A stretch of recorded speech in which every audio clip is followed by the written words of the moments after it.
Today we're going to make a cocktail that has the staple template for anything you need to learn about craft cocktails. Put down your sexy ice, it's time to make a cocktail! That's it! This is Derrick, go! This is the wide awake old fashioned! Oh yeah, it is! So it fits with Derrick's personality, because he's wide awake. And it's... He's like doing an 80s dance here. Is that 80s? Kurt always did that, so maybe I guess it would be. Let's say a Roblox or something, I don't know. It's produced today by... Oh, it is. Anthony Weiler. Hey, Anthony and Weiler. I feel like Vanna White. Well, there you go. That's Vanna. Yeah. The recipe is, we got a sugar cube. Oh, we got 2 ounces of bourbon. We're using Wild Turkey 101 again. God, that was what was made. That's what this is made with. Look at that. We're using coffee bitters, homemade by you. Right ahead. With a Wild Turkey. And you don't even have to be a Patreon subscriber to see that. It's right on the channel. And we're using a teaspoon of club soda. So what we're gonna do, we're gonna take the ice cube, the bitters, and club soda. We're gonna muddle them in the glass. Yeah. Right. Until the. We'll figure that out. I got plenty of others. I know I got like 8 of them in there. Until the sugar's dissolved. Oh, this is a classic. Then we're gonna pour the bourbon in there, top it with ice, and we're gonna flame some orange oil on top because fire is fun. Fire is fun. Let's face it. Doesn't matter. This stuff's awesome. So we'll just do a bunch. Yeah. We want to saturate that sugar cube. Oh yeah. And then a little bit. Saturate it. Actually, a dash is usually emptying the whole thing. Okay, then. I'm gonna guesstimate the teaspoon here. Is that fair? I don't care. Either you can just use a bar spoon, but it's not much. So for those that are curious, the bitters nerds, a dash is typically this, and the reason is you can never fill this dropper all the way to the top. It's just that's just not how physics works. Because there's only so much air that you can get from that dropper. Right. That's the volume of that. So that is a dash. You do 3 of those for 3 dashes. While that sometimes differentiates based on the brand, most droppers, you can pretty much use a dash as a dash. If you have a dasher, it should be about the same amount. If it's a sampler set, like the little Scrappy's bitter samplers, you need those, you have to shake that thing like 10 times for a dash. These bitters anyway, let's change topic. Are made with orange peel. They're made with coffee. They're made with, in this case, Wild Turkey 101.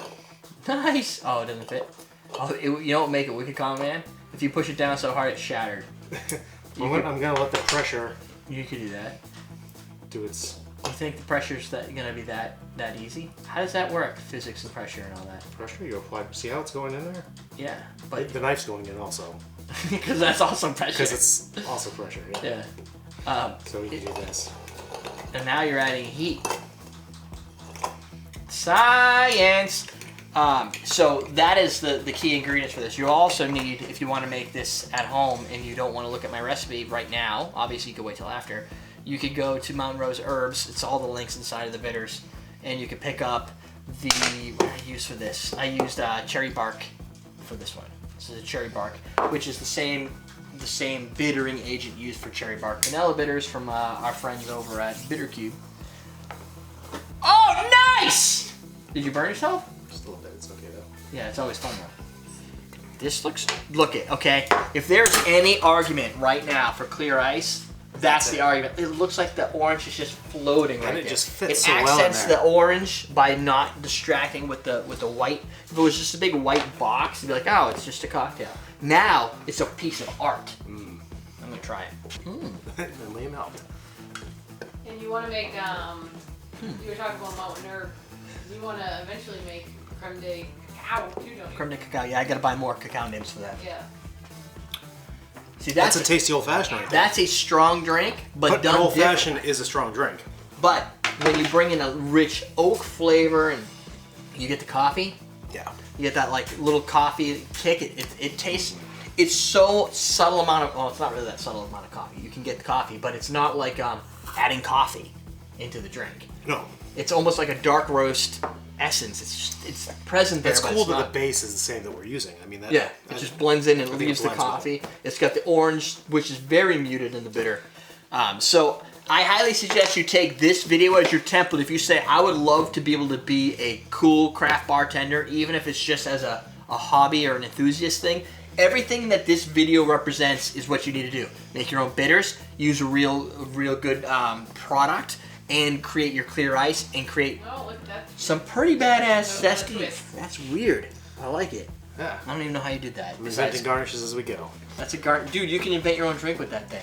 What is the one thing about a cocktail that you're extremely passionate about? Is it the ice? Is it the garnish? Is it the specific recipe components, the ratios, the presentation, the glassware? What is the thing that when you or somebody serves it to you, you're like instant respect for whatever they did? That's it, my friends. We are teaching you How to arts and craft.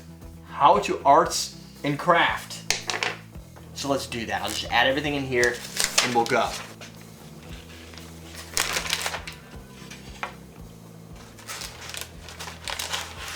While I cut this, there's a little bit on some measuring by weight and volume.